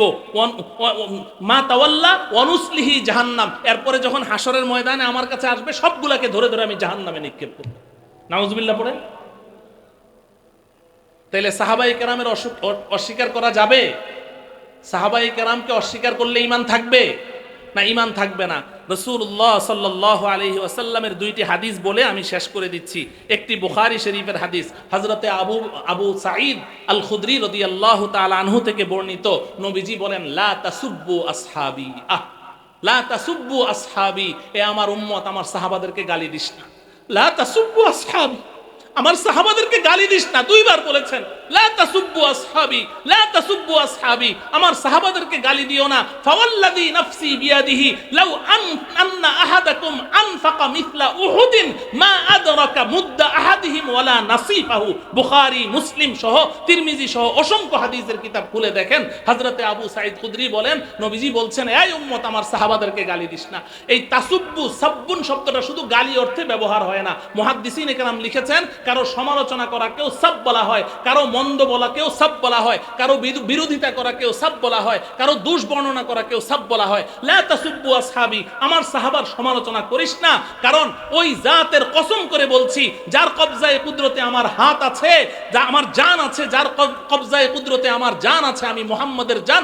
লাউ আন্না আহাদাকুম আনফাকা মিসলা উহুদিন, তোমাদের মধ্যে যদি কেউ উহুদ পাহাড় সমতুল্য যদি স্বর্ণ আল্লাহর পথে ব্যয় করে, লাউ আন্না আহাদাকুম আনফাকা মিসলা উহুদিন যাহাবান, উহুদ পাহাড় সমতুল্য স্বর্ণ যদি আল্লাহর পথে ব্যয় করে, মা আদরাকা মুদ্দা আহাদিহিম ওয়ালা নাসিফাহু, তাহলে আমার সাহাবীর এক মুদ অথবা নিসফে মুদ, এই সামান্য একটু 2 গ্রাম 5 গ্রাম 100 গ্রাম স্বর্ণ তারা দান করেছে। তোমার উহুদ পাহাড় সমপরিমাণ স্বর্ণ তাদের 2 গ্রাম স্বর্ণ দানের সমান হতে পারে না। এত সুন্দর করে নবীজি বুঝিয়ে দিয়ে গেছে।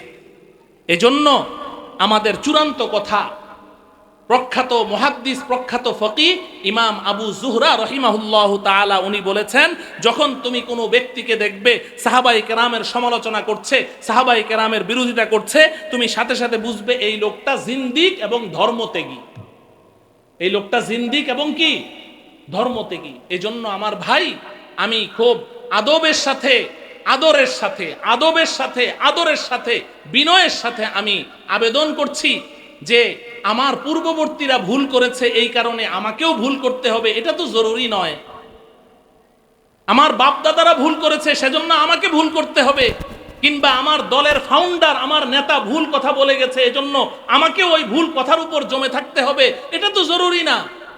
যখন তোমার বুঝে আসলো এই কথা যে সাহাবায়ে কেরামই আমাদের জন্য অনুসরণীয়, তাদের মাধ্যমেই আমাকে নবীর সুন্নাহ, রাসূলের সুন্নাহ, এবং তাদের মাধ্যমেই তো আমি এই কোরআন পেয়েছি, সেই সাহাবাদের যদি তুমি বসে বসে সমালোচনা করো, তাহলে তোমার কোরআন যাবে কোথায়? যাদের মাধ্যমে তুমি এই কোরআন পেয়েছো, যাদের মাধ্যমে রাসূলের সুন্নাহ পেয়েছো, যাদের মাধ্যমে আল্লাহকে পেয়েছো, যাদের মাধ্যমে ঈমানকে পেয়েছো, তাদেরকে তুমি অস্বীকার করলে তোমার ঈমান যাবে কোথায়? তোমার কোরআন যাবে কোথায়? তোমার রাসূল যাবে কোথায়? তোমার তো কিছুই থাকবে না, তোমার তো আমও হারাবে, সালাও হারাবে।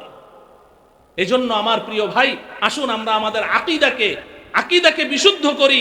নবীজি সাল্লাল্লাহু আলাইহি সাল্লাম পরিষ্কার বলেছেন, আয়াতুল ঈমানি হুব্বুল আনসার ওয়া আয়াতুন নিফাকি বুগযুল আনসার। ঈমানের আলামত হলো আমার আনসার সাহাবীদেরকে ভালোবাসা, আর কেউ যদি তার বিরোধিতা করে বুঝতে হবে সেটা মুনাফিক, ওটা মুনাফিকের আলামত। নবীজি বলেছেন, একটা কথাও আমার নিজের থেকে বলিনি। অতএব সাহাবায়ে কেরামের সমালোচনা যারা করে, যত সুন্দর কথা বলুক, যত সুন্দর কাজ করুক, তাদের কাজ বড় সুন্দর, কথা বড় সুন্দর, কথা বললে দিল গলে যায়, কিন্তু সাহাবাদের সমালোচনা করে, নবীজি বলছেন ও একটা মুনাফিক, ওর উপরে এক ভিতরে আরেক। নবীজির কথা। আল্লাহ রব্বুল আলামিন এই কথাগুলো নিয়ে আমাদেরকে গভীরভাবে চিন্তা করে আমাদেরকে সেই সাহাবায়ে কেরাম যে মেয়ারে হক ছিলেন, সত্যের মাপকাঠি ছিলেন, তাদের মহাব্বত এবং ভালোবাসাই যে আমাদের ঈমানের আলামত, আল্লাহ পাক আমাদেরকে খাঁটি ঈমানদার হয়ে আহলুস সুন্নাহ ওয়াল জামাতের অন্তর্ভুক্ত হয়ে আল্লাহ পাকের দরবারে হাজিরি দেওয়ার তৌফিক দান করুন। ওয়া সাল্লাল্লাহু তাআলা আলা সাইয়্যিদিনা মুহাম্মদ ওয়া আলা আলিহি ওয়া আসহাবিহি আজমাইন। আসসালামু আলাইকুম ওয়া রাহমাতুল্লাহি ওয়া বারাকাতুহু।